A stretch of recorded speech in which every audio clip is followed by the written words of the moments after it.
pirates. Oh wow. Yeah, Pirates. pirates. Yeah. So because of that, he was sent to jail. It was really dangerous. It's like maybe half of the people can die.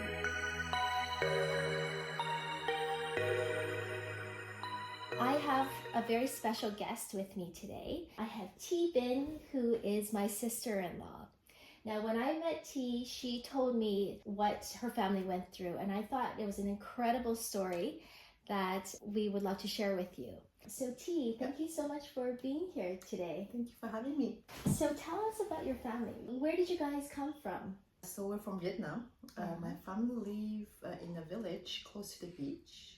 After the war, it was really poor, and my family was fishermen. Okay. But it was getting really hard to fish unless you go really far into the water, and it's getting too dangerous for that. So because of that, my dad decided to escape from Vietnam through the boat. What kind of boat was it? It was a small boat, really small, like the fisherman's boat. So I think like 10 people will be comfortable. Yeah. But they allow a lot of people on that boat, like maybe 100, who knows. 100 people on a 10-person boat. Yeah, like we were really squished. Yeah. And so who was on there in your family? So my dad tried to go with my mom 3 times, but the 3 times he got caught by the police. Yeah. So because of that, he was sent to jail. Wow. And the 4th time, he decided to just go by himself without telling my mom, and so leave us behind. Yes. But that time he succeeded. Where did he go at that time when he succeeded? I don't think they decide where they go. They just go, and he landed to Hong Kong. Okay. From there, he contacted my mom, and she decided to go and meet him. Yes. I think after like a year, with me and my 2 older sisters. How did you guys get to Hong Kong? Same way. Wow. By boat. Yeah, exactly. It was really dangerous. It's like maybe half of the people can die while trying, but we were really lucky. For us, it only took 10 days to get to Hong Kong. Yeah. We only stopped once. Yes.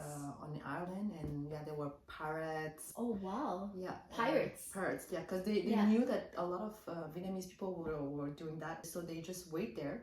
And once we get to the island, they just like rob everything, like jewelry. Oh my gosh. It is terrible. My mom, she talks a little bit of that, but she's kind of like a bit traumatized by the experience, so she doesn't really talk to us too much about the travel. That definitely seems traumatizing. Yeah. So did the pirates meet your mom? Yes. They did. Oh yes. wow. They left her alone, but they did something to other people on oh my gosh. Rape and things like that. Yeah. But my mom, she has 3 kids, so I think because of that they just leave her alone. But it's terrible. So how old were you when you were on that boat? I don't remember. I was, I think 2. Okay. 2 or 3 years old. I remember the refugee camp a little bit in Hong Kong. Yeah. Like we were sleeping in the bunk bed. That I remember, but the rest I don't really remember. And how about your sisters? You had 2 sisters? Yes, who they remember. Okay, and how old were they? One, she's 13 at the time, and the other one was 10.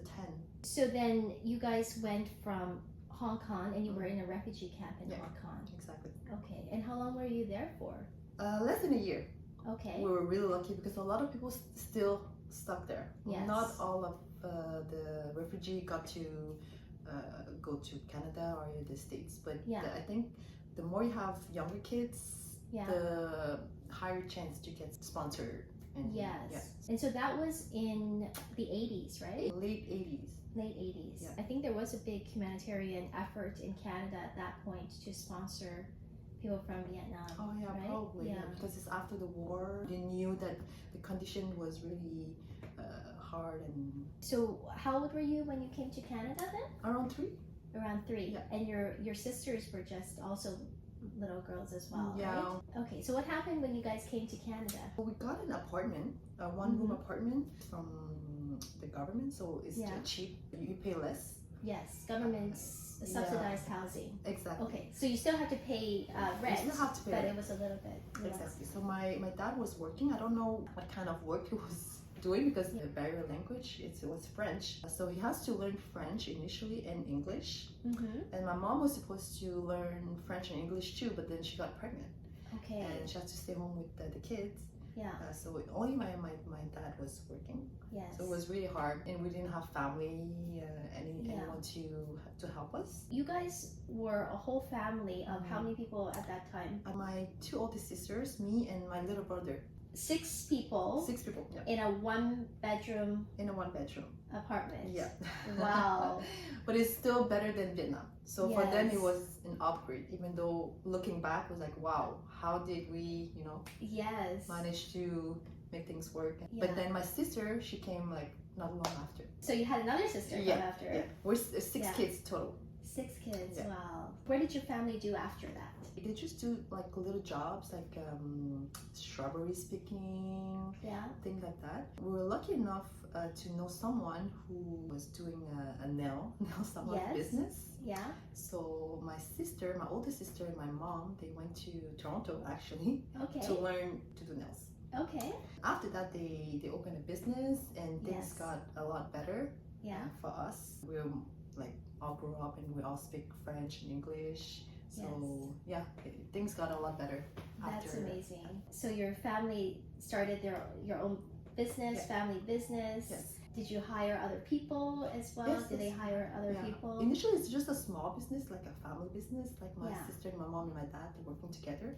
But then it grew bigger, so they have to hire people, and then they have like two nail salons and 2 nail salons. Yeah, wow. So thinking back about what your parents went through, how would you describe the kind of parents, like people that they are? I think that took a lot of courage to leave everything behind and to just go in a boat without the GPS, without nothing. You don't know like where you're gonna survive. You have kids, younger kids. I think it's really like you want to provide a better future for your kids. Yes. Now that I'm a parent, I'm like, wow. Yeah. I can really feel the struggle and everything they have to go through to make a better future for us. Yeah. It takes a lot of courage. Yeah. And resilient. I can imagine your daughter is 2 years old. Can you imagine getting on a boat? Yeah, I know, it's terrible. With her and by myself. Gosh, by yourself. Ben just left me. Yes. Wow. So they're really strong. That's really amazing. Yeah, thank you so much for coming and telling us your story. That's really amazing. I think one of the things that we want to do when we feature stories like T's family is talking about the amazing people who have come as refugees and the contributions that they have provided to our country as well.